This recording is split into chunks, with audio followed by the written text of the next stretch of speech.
एक गांव में बागेश्वर नाम का एक व्यक्ति रहता था। उसका एक छोटा सा परिवार था जिसमें उसकी पत्नी, एक बेटा, एक बेटी और उसकी बूढ़ी माँ थी। बागेश्वर बहुत ही सच्चा व्यक्ति था। वो सारा दिन एक दुकान में काम करता और जो भी उसको पैसा मिलता उसी से अपना घर चलाता था।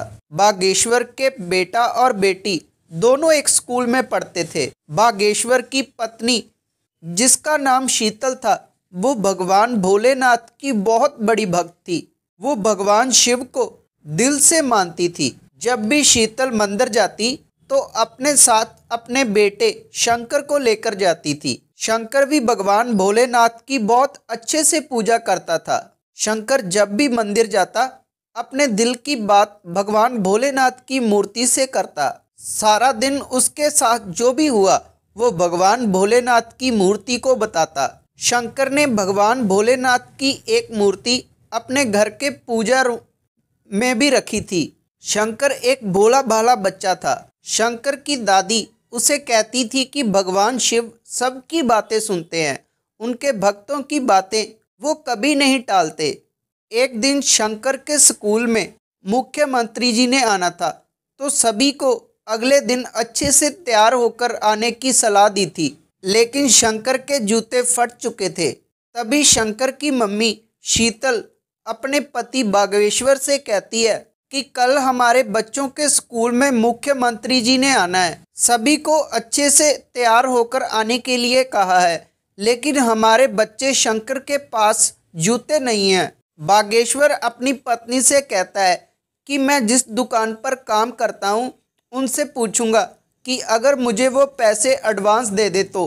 बागेश्वर अपनी दुकान पर जाता है और मालिक से थोड़े पैसे एडवांस ले लेता है और उन्हीं पैसों से अपने बेटे शंकर को जूते लाकर देता है। जब शंकर जूते देखता है तो बहुत ही ज़्यादा खुश होता है और अपने जूते भगवान भोलेनाथ की मूर्ति के आगे लेकर जाता है और उन्हें दिखाता है कि प्रभु, मेरे पिता ने मुझे जूते लाकर दिए हैं, अच्छे हैं ना।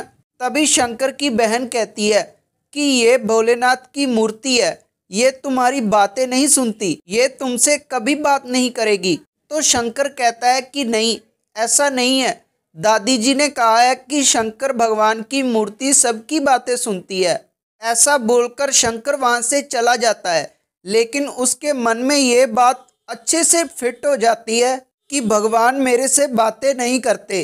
तभी शंकर भगवान शिव की मूर्ति के आगे कहता है कि आप मेरे से मिलने आओ, तभी मैं आपसे बात करूंगा, वरना मैं आपसे बात नहीं करूंगा। पूरा दिन ऐसे ही बीत जाता है। जब रात होती है तो शंकर सोने के लिए अपने कमरे में चला जाता है।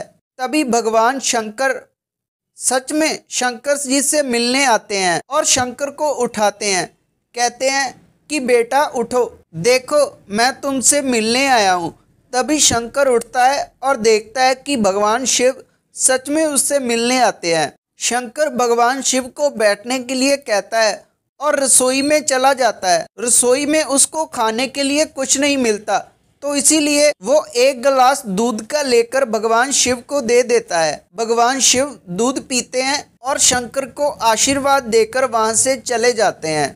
तभी थोड़े समय बाद शंकर की दादी अचानक बीमार हो जाती है, लेकिन शंकर के पिता बागेश्वर के पास इतने पैसे नहीं होते कि वो अपनी माँ यानी शंकर की दादी का इलाज करवा सके। बागेश्वर भागकर भगवान शिव की मूर्ति के आगे जाता है और उन्हें कहता है कि हे भगवान, मेरे पास पैसे नहीं हैं, इसीलिए मैं अपनी माँ का इलाज नहीं करवा सकता। शंकर ये सारी बातें सुन रहा होता है।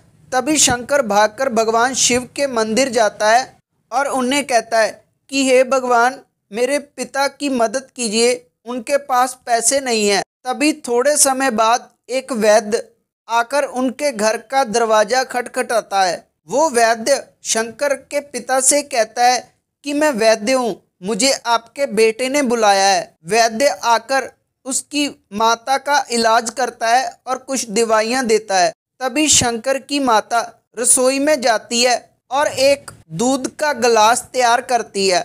जब वो दूध में चीनी डालने के लिए डब्बा खोलती है तो वो देखती है कि उस डब्बे में बहुत से पैसे भरे होते हैं। ऐसा देखकर वो बहुत हैरान हो जाती है और बागेश्वर जी को वहां पर बुलाती है। बागेश्वर उन पैसों में से थोड़े पैसे निकालकर उस वैद्य को देने लगता है। तभी वैद्य वहां से चला जाता है। दोनों सोच में पड़ जाते हैं कि इतने पैसे हमारे पास कहाँ से आए। तभी शंकर अपने घर में आता है। उसको ये सारी बात पता चलती है तो वो कहता है कि ये शिव जी ने भेजे होंगे। सारा परिवार भगवान शिव की मूर्ति के आगे जाता है और कहता है कि हे भोलेनाथ, हमने इतने पैसे अपनी जिंदगी में कभी नहीं देखे, कृपया हमारा मार्गदर्शन करें। तभी भगवान शिव उनके सामने आते हैं और कहते हैं कि मैं तुम्हारे बेटे शंकर की भोलेपन से बहुत ही ज्यादा प्रसन्न हूँ, इसीलिए मैंने ये पैसे तुमको दिए हैं। तो पैसों वाला डिब्बा कभी खाली नहीं होगा। तुम हमेशा उन पैसों से दूसरों की मदद करना, अच्छे कर्म करना। अगर तुम बुरे कर्म करोगे तो तुमको फिर गरीबी का मुंह देखना पड़ जाएगा। ऐसा बोलकर भगवान शिव वहां से अंतर ध्यान हो जाते हैं। उसके बाद शंकर का सारा परिवार और अच्छे से भगवान शिव की पूजा करने लगता है और अच्छे कर्म करना शुरू कर देता है। ये थी आज की वीडियो।